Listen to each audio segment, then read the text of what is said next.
Сәлем достар, сіздермен Ұлжанай, менің каналыма қош келдіңіз. Бүгін сіздермен кешкі асқа арнап күріш тағамын дайындайтын боламыз, яғни плов.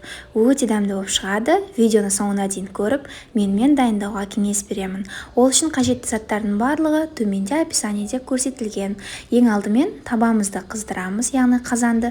Содан соң оған сұйық май құйып, сұйық майды қыздырамыз, яғни күнбағыс майын. Содан соң оған туралған етті саламыз. Етті өзіңіздің қалауыңызша турасаңыз болады, ірі етіп, ұсақ етіп.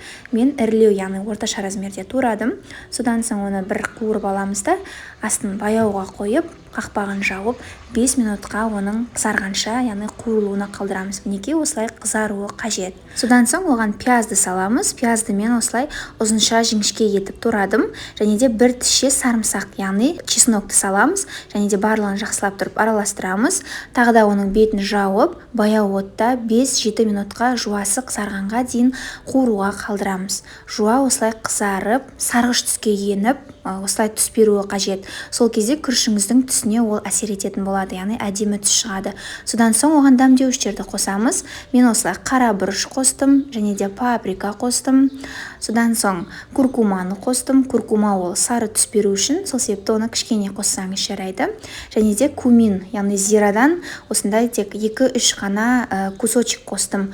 Бұны менің отбасым қатты ұнатпайды, сол себепті тек шамалы қостым. Қалауыңызша зираны көбірек қоссаңыз болады. Нағыз күріштің дәмін беретін дәмдеуіш негізі сол. Содан соң барлығын жақсылап тұрып араластырамыз. Және де сәбізді саламыз. Сәбізді осылай ұзынша етіп тураймыз. Және де сәбіздің көбірек болғаны өзіңізге жақсы, сол кезде күрішіңіздің дәмі де, түсі де ерекше болып шығады. Содан соң оның бетін жауып, шамамен 4-5 минутқа қалдырамыз. Сол кезде сәбіздің осылай суы шығып, шамал сарғыш түске еніп қуырылады. Оған дейін күрішті тап-таза етіп жуып, бірнеше рет жылы суға, содан соң салқын суға жуып, күрішті дайындап қоямыз. Және де жаңағы сәбіздің үстіне саламыз. Содан соң барлығын жақсылап тұрып осылай араластырамыз. Содан кейін оған дәміне қарай тұз қосамыз да, тағы да жақсылап барлығын араластырамыз.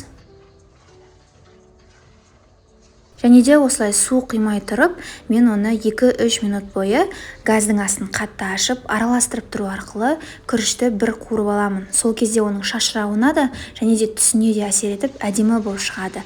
Мінекей осылай өзінің суы да шығады. Көріп тұрғаныңыздай түсі де кішкене қоңырланды.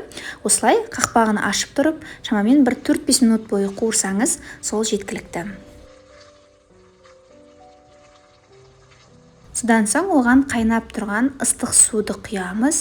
Суды өте көп қылмаймыз, шамамен күріштен 5-7 сантиметр ғана асып тұратын етіп құямыз. Содан кейін бетіне пергаментті қағазды осылай қойып, және де қақпағын шабамыз. Пергаментті қағаз ол күріштің суын өзіне сіңіріп алу үшін жақсы, сол себепті міндетті түрде қолданыңыз дегім келеді. Осылай пергаментті қағазбен қақпақпен жауып, астын өте баяу отта 10-12 минутқа ғана қалдырамыз. 10-12 минуттан соң осылай көрдіңіз, жаңағыдай суы толық сарқылған.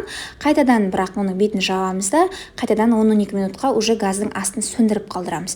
Яғни газды сөндіріп, ол өзінің буына пісуі қажет. Мінекей күрішіміз дайын болды. Көріп тұрғаныңыздай осылай шашырап шығады. Оның уақытын көп ұстамау өте маңызды. Тек 10 минут газдың астын ашып тұрып ұстайсыз, содан соң 10 минут сөндіріп тастап ұстайсыз. Және піскен соң әдемілеп тарелкаға салып, дастарханға ұсынамыз. Видеом сіздерге ұнады әрі түсінікті деген ойдамын. Міндетті түрде дайындауға кеңес беремін. Сәттілік!